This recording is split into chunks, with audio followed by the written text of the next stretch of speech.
Alright, hello everybody and welcome back to another Paint.net tutorial where today you'll be learning about how to make planets.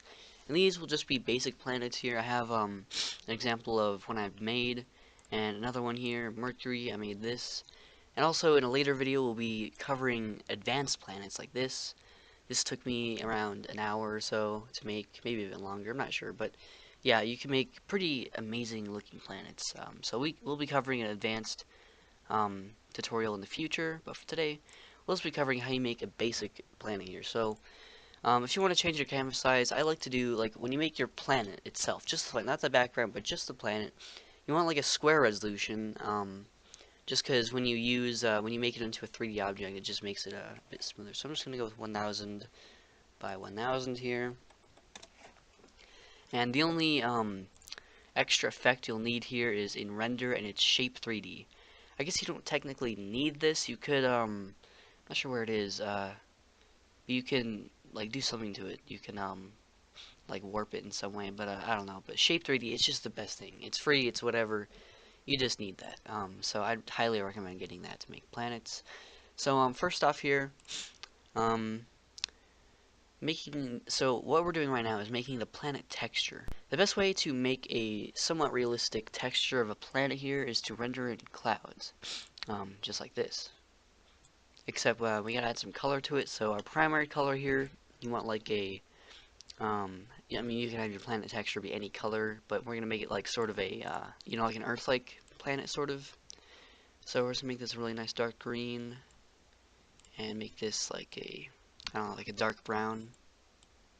Render, clouds, and this here, I like to, when I'm making a planet texture, I like to make the roughness on full, because it just makes it a lot more like detailed, I guess.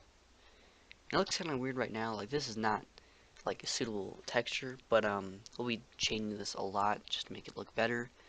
So yeah, we'll go with that. And with every layer you make of clouds, you want to go. Oh yeah, also the other one you want is displacement. The other like effect you'll need. So basically, what this does is just sort of like, I don't know, it just sort of makes it better. Like I can't explain what it really does. You can just see, which it's not really doing it as much. There we go. I think I'm gonna go with this, but I'm just gonna turn this down a bit more because, yeah. Honestly, these little things up here don't really matter at all, because when you use Shape 3D, it sort of fixes that. Anyways, that's one layer there. Make a new one. Have some different colors. You can have like a, let's see, a lighter green color, maybe a bit grayer to it. Do that. And then this layer is just gonna be green, so I'm gonna make it. Actually, I'm gonna make this just completely opaque. So when we render in the clouds, it's just the green layer here. So I like the scale a little bit bigger, and the roughness a little bit less rough. And blend mode, you don't really need to worry about this, but we will worry about it in the actual layer properties. So you can just render that. And then in the layer properties here, usually go with overlay. Yeah, I'm just gonna go with overlay. So on this background here, I'm actually going to, I'm actually gonna make a new background. And it's just gonna be, it's gonna be a green color, I think. Actually, it's just gonna be brown color. So I'm gonna fill this in brown, and I'm gonna change the opacity of this a little bit, and I'm gonna make it overlay as well. Nope, that does not look good. Never mind. You want to displace it again, maybe just a little bit less, and I'm just gonna choose that. But just make it like that. That looks pretty good. And for this other layer here, actually no, we don't really need another layer. This is actually pretty good. So, you know what? We're gonna go with this. So this is actually pretty decent here. We're just going to flatten this by using Control Shift F to flatten the image. And then we're gonna go to Render, 3D Object, and this is where it starts. So first of all, what you want to do is turn off lighting, because we'll do our own lighting. It'll look better. We'll be able to customize a lot better. Turn on anti-aliasing and turn it up to 5 and half sphere map. When making a planet, you usually never want to do full sphere just because it doesn't look as good, especially when you make an advanced planet that like you pretty much customize the texture for, and you like hand make the texture and everything. And you have oceans and all this stuff. You definitely don't want to do full sphere map. It just like stretches it too much. So half sphere map, it just spreads the whole like texture onto just half sphere, and it just views that. So you can also mess with these as well. Plane map, I never use plane map just because it doesn't look as 3D. It just doesn't give that pop to it. So half sphere map is just the way to go. You can mess with the scaling. If you scale it down, it'll be a little bit more like HD because it's compressing it down to a smaller image. But you can do whatever. I'm just going to scale it down just a little bit and press OK. Wait for this to render because my computer sucks, so it'll take a while. Alright, now that we have that, we can change our canvas size again to whatever wallpaper. I mean, you can save this just in itself, just so you have it and you can use it later. But I'm just going to just have this be, it's like just one image here. So I'm going to make the width, and I'm just going to do, actually one thing you might want to do when you're changing the canvas size is move this, hold on, move this entire thing to the upper left top corner, just that it makes it a little bit easier, because so it doesn't get cut off. So just do 1280 by 720, and hopefully it all works out. There we go. Just gonna move that there. And oh my god, why'd you do that? Okay. And I'm just gonna move this back to the center. Oh gosh. I wanna get all of it. Alright, there we go. So there's our planet. So that's not totally just empty. So anyways, with this here, so now what we're gonna do, make sure to scale this down just a little bit more. A little bit too big. So I'm gonna hold shift, keeps the shape, and then just sort of move it right in the middle. And so now what we're gonna do is work on the atmosphere of it. So what we want to do is create 2 new layers, just like that. You can have layer 3 below, but whatever. I'm just going to have these just above it. So take your magic tool, you choose that. You choose the outside of your planet here. You can, I mean, the tolerance, usually want it in 0, but in this case, doesn't really matter, honestly.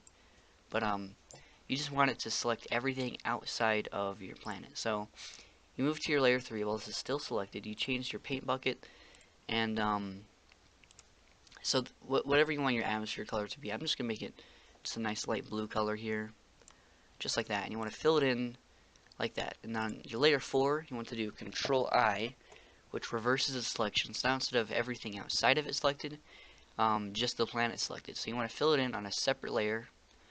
So you have that. I'm actually gonna move that below that. Well, yeah. So and then make it so that layer you can't see it, and then just select this layer. While having the inside selected. If you need to, again, you can just select it again. So now you have the inside of the planet selected while on layer 3 with that.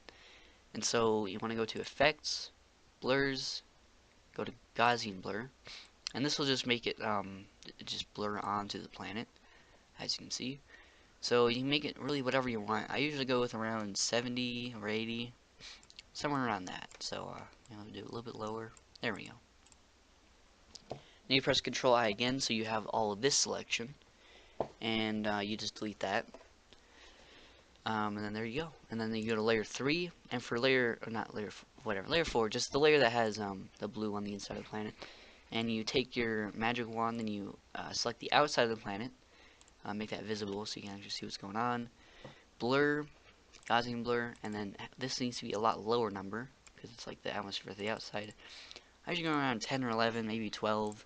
Just a really low blur, and then again Control I, delete everything inside there, and then all you have is this. So that's a really simple, easy way to make an atmosphere, and you can merge these down so you have just one atmosphere layer here, and you can change these settings because it is a bit bright. So I'm just gonna mess with these. Glow is usually a pretty nice one to have, actually, just pretty nice. So I'm gonna change the opacity just down a little bit, so it's not too obnoxious, and so you have that.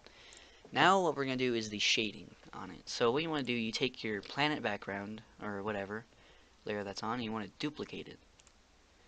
And in this top layer here that's duplicated, you want to go to Adjustments, Hue, Saturation, turn the lightness all the way to 0, so it's just a completely black circle. That's the exact same shape as your planet. And then with this, you want to go to gradient. Make sure it's on transparency mode. The colors don't matter at all. Just make sure it's on transparency mode. It can be on linear, that's fine. And then just, oh gosh, why is that not working? Maybe this needs to be an actual color, I'm not sure. Yeah, okay, so I guess your colors just can't be transparent, so you need at least something there. So just drag this around here. Just take these 2 points and just drag these around until you like it. Wow, that's a nice voice crack right there, but anyways. You can do it like this, or you can do it like the whole planet. I'm going to do just something like this here. That looks pretty good, so I'm going to just finish that. So now you have this, but then, of course, this atmosphere here, it's still, like, doing this. It just doesn't look good, so you want to take your layer 4, all the same gradient settings, whatever, and just do an opposite gradient, going the other way, and you can just change this around however you like it. I'm going to drag this out a little bit so it fades a bit more. And then just do something like that. So that looks pretty good. So now we have a planet pretty much. And let's see if merging down the layers works. Yeah, it works well enough. So now we merge them together. So now there's just one layer. We can go to layers, rotate, zoom. Don't mess with this at all, because that just messes it up completely. I'll show you what it does. It's not an actual 3D object, so you can't spin it around. So just don't use that at all. But you want to change like wherever it is, if you want it to be like on the side over here, or wherever you want it to be. I'm just gonna have it be like just like that, I guess. Doesn't really matter too much. And now you can work on your background layer, do whatever you want. You can do render and noise. You can do whatever you want. But we're not gonna go too deep into that because, well, you already know how to do that if you see my other videos. So yeah, that's how you make a planet. And later on we'll be doing advanced planets, but that will be for a while. I have some other tutorials planned. So anyways, if you enjoyed this video, click that like and subscribe. That would really be amazing, and thank you all very much for watching.